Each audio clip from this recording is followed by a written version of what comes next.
Hey anime fam! Did you know there are tons of anime original scenes added in the Hashira training arc that you won't find in the manga? With the official end of Demon Slayer's Hashira training arc, let's dive into all these exclusive scenes and see how they made this season even better. The Hashira training arc only spans 12 chapters from 128 to 139, which is way too short for an 8-episode season.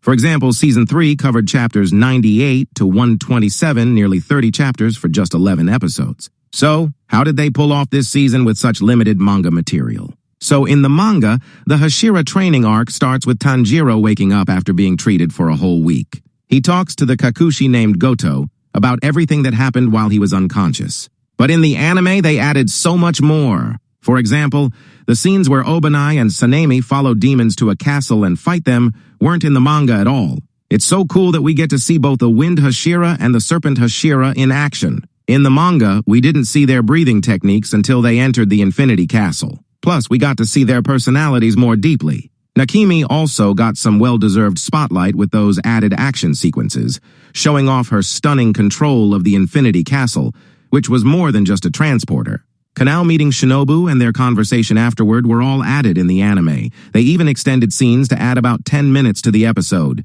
It really fleshes out the story and characters. The discussion with the Hashiras about unlocking the Demon Slayer mark is straight from the manga.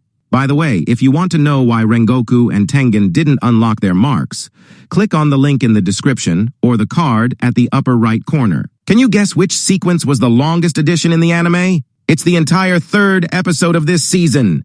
The manga only has about 5 panels for this part. Tanjiro joins the training, Tengen wishes him well, Tanjiro says he'll give it his all, Tengen's wives wish him well, and then there's a goodbye after 10 days. That's literally just one page in chapter 132, turned into a full episode. The anime introduces Nakimi as the new Upper Moon 4, the Scouts, and even a discussion between Obanai and Sanemi about the Infinity Castle. Not to mention the badass fight between Tengen and Tanjiro, which we all enjoyed as Tengen's farewell. This battle showed us how Tanjiro is almost at Hashira-level swordsmanship. But that's not the only episode with a lot of anime original scenes. Episode 4, where Tanjiro trains with Muichiro, is mostly added content too.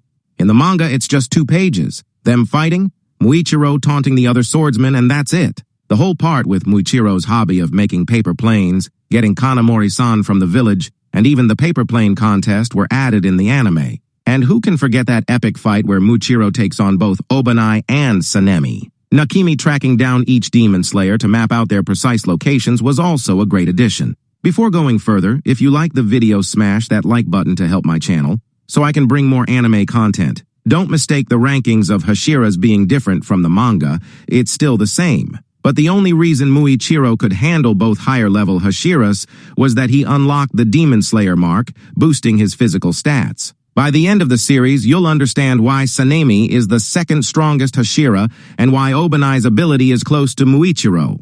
By this point, as a manga reader, I understood that Ufotable is straight up milking the viewers with epic moments we'd never enjoy if not added.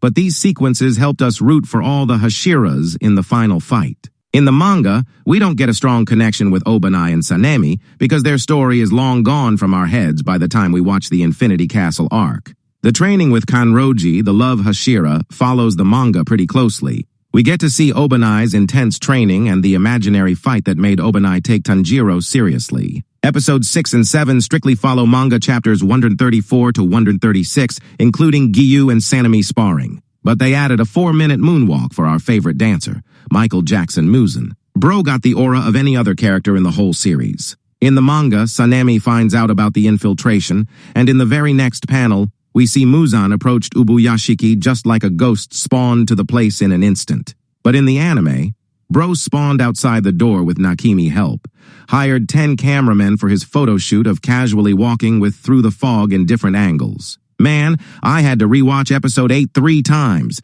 The break-free conversation between Ubuyashiki and Muzan is the same as in the manga until Ufotable decided to use their budget on adding more explosives throughout the place just to throw the damn Muzan to freaking somewhere. Just look at this scene, Muzan looking straight up devil and slow-mo of the whole thing, stunning than ever. He was unfazed in the manga, standing still with half-burnt body. This scene gave me goosebumps, especially when the Hashiras approached Muzan with their breathing forms. I was literally shouting with my headphones on, and everyone in my house ran to my room. Did you shout or have any fun stories? Share them in the comments. Back to the topic. In the manga, everyone is teleported to different spots and attacked by demons right away. But in the anime, we get to see Nakime's control of pulling every Hashira and Demon Slayer where she wants them. Without any words, we can understand she has the complete control over the people once they face her doors in Infinity Castle. Everyone is afraid and was shocked as if the child tried a roller coaster for the first time.